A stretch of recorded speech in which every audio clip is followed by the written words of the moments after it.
Inilah keris dengan garap dan material bahan pamor yang sangat luar biasa ya. Jadi sangat royal pamornya.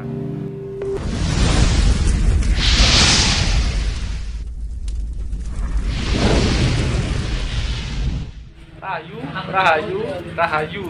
Nah, ini saya bersama Mas Okta ya. Ini salah satu keris koleksi Mas Okta. Di sini ada banyak sebenarnya tuh. Nanti kita review satu persatu ya. Tapi untuk pertama kita yang ini, yang paling bagus ini, yang warongkonya ya. Ini sudah sangat langka ya, warongko gini ya. Jarang, karena sekarang kebanyakan madrang ya, madrang Solo sama Brangga Jogja ya. Kali ini Madura ya, jadi Jawa Timuran. Nah, untuk lebih singkatnya ini langsung saja kita simak sama-sama.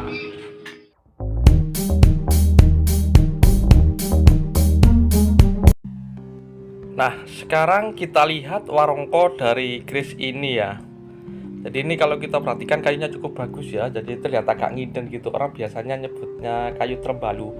Nah, ini gayanya adalah gaya Jawa Timur ya, tepatnya Madura. Biasanya daerah Sumeneb. Jadi ladrang daerah Sumeneb ya. Jadi kayak angkupnya atau godongannya itu jadi unik ya. Jadi memang cukup berbeda dengan yang ladrang Solo maupun Brangga Jogja ya. Nah, ini untuk dedengnya sendiri adalah yang berbentuk seperti raksasa ya. Jadi orang nyebutnya Putra 1 ya. Dan full ukir ya. Ini salah satu handle yang langka juga ya. Nah, sekarang kita lihat untuk bilah kerisnya ya. Nah, ini handlenya tadi ya.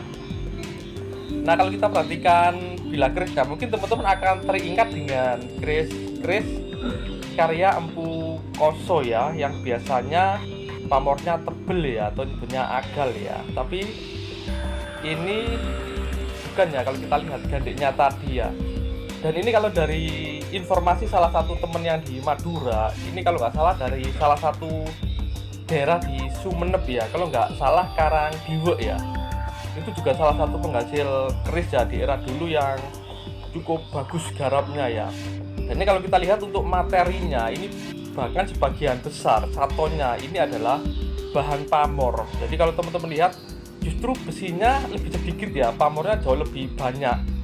Dan memang beberapa ada yang istilah akodiat ya, yang cukup berkilau dibandingkan bagian lainnya di beberapa bagian pamor ini. Kalau teman-teman lihat sendiri dan dekat ya, seperti di baliknya ini ya. Dan memang kalau untuk keris-keris Madura itu salah satu keris yang untuk penggunaan material bahan pamor itu cukup royal ya, cukup banyak ya, seperti ini ya. Dan ini kalau di sana ini masih istilah masuk pamor Bromowatu ya. Cuma ini lebih tebal, lebih banyak material pamornya ya. Kalau di Jawa sini mungkin kita sebut ngulit kongko ya, kayak ngulit semongko. Tapi ini ya hampir full ya. Dan ini salah satu memang keris yang dengan material garap dan garap yang cukup bagus juga ya. Dan kalau teman-teman mungkin yang punya teman daerah Madura mungkin bisa langsung bertanya ya. Kalau nggak salah memang Karangdiwek, seingat saya itu ya. Saya sendiri memang agak kurang paham karena ini memang mirip dengan yang era Empu Koso ya, tapi ada beberapa perbedaan lah. Nah, ini ada bagian sor-sorannya ya. Dan ini terlihat material bahan pamornya yang cukup banyak ya. Dan ini gadeknya memang cukup pendek ya, terlihat cukup kecil ya. Jadi agak beda dengan yang pamekasan. Nah, mungkin itu saja dari saya. Semoga bermanfaat dan jangan lupa untuk like dan subscribe-nya.